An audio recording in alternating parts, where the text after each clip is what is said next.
Hi, thank you for joining us today. My name is David Phelps, and we're talking about the grace of God.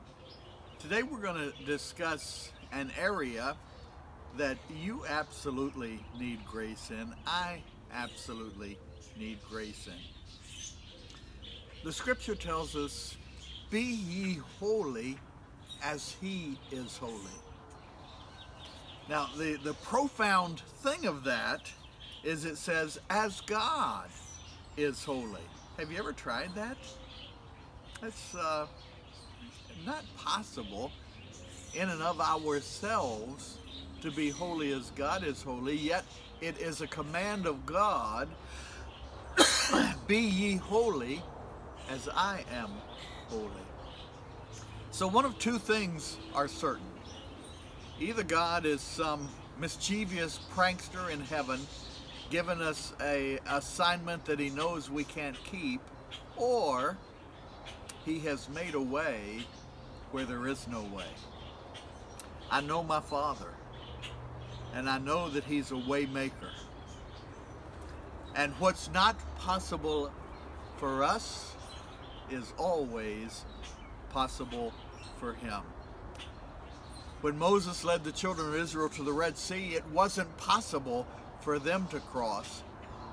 But that's where God specializes when it becomes impossible to us. As a matter of fact, there are so many occasions when David was facing Goliath. It was an impossible enemy to conquer. But the Spirit of God rose up in little David, and he prevailed over that wicked giant.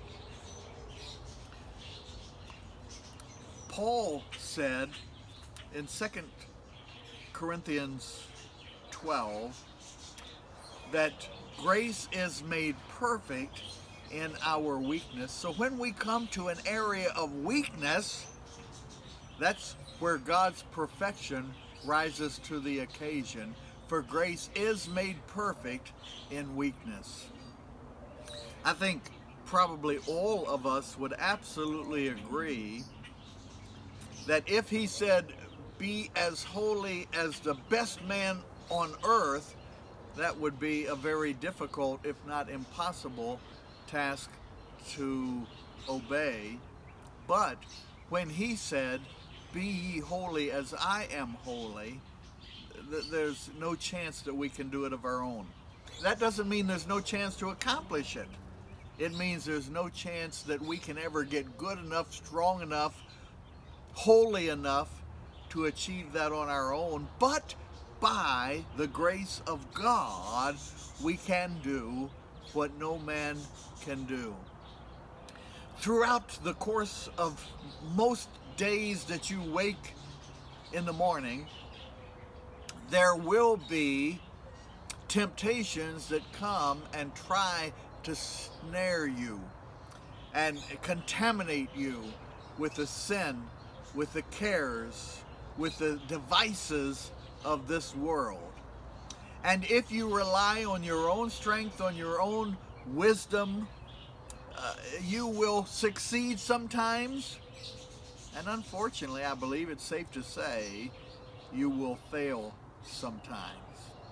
And that's why God gave us grace, his ability working in us and through us to do that which no man can do. We all like to hold our pastors and favorite ministers in very high regard. And many of us, far too many of us, even put them on a pedestal and think as though, or pretend as though, that they are holy in and of themselves.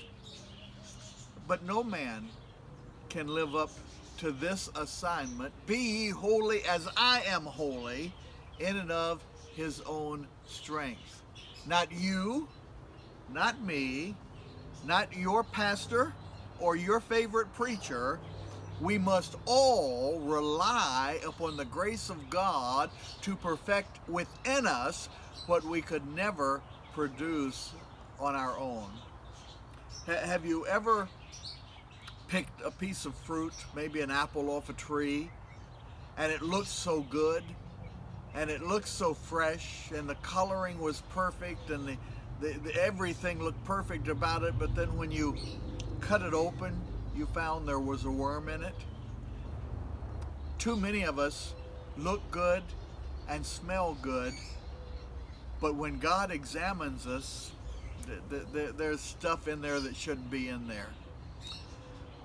And God sees past the surface. He sees past color. He sees past appearance. He knows the heart of a man. And I'm here to tell you that that heart can be presented to God on Judgment Day as holy, as pure, as perfectly clean, as whole. Not in and of your own strength, but by the grace of God. For there are many things God has commanded us to do and perform that we are physically unable to do and perform on our own. And one of them is to be ye holy as I am holy. And while I'm saying to you very frankly, it's impossible to achieve that on your own, I'm in the same breath saying it is possible to achieve that by the grace of God. Depend on His grace. God sent His grace to perform through you what you couldn't do on your own. It's wonderful to be obedient unto God, but it's not enough. We must obey Him in all things and perform as He would perform through the grace of God. For man's talents and gifts are never enough. We must rely upon the grace of God. I sure hope you've enjoyed this. And if you have, some of your friends will too. Let me encourage you to share it with them. Just send them a link and let them know how to view this. If you have enjoyed it, comment below and let me know that you've enjoyed it. I look at those comments and I try to respond to them, and it encourages me when I hear that you have enjoyed it. Share it often, share it much, and most of all, pray that we all accept and flow through the grace of God and finish well. Live a life that is pleasing unto our King by the grace of God. God bless you.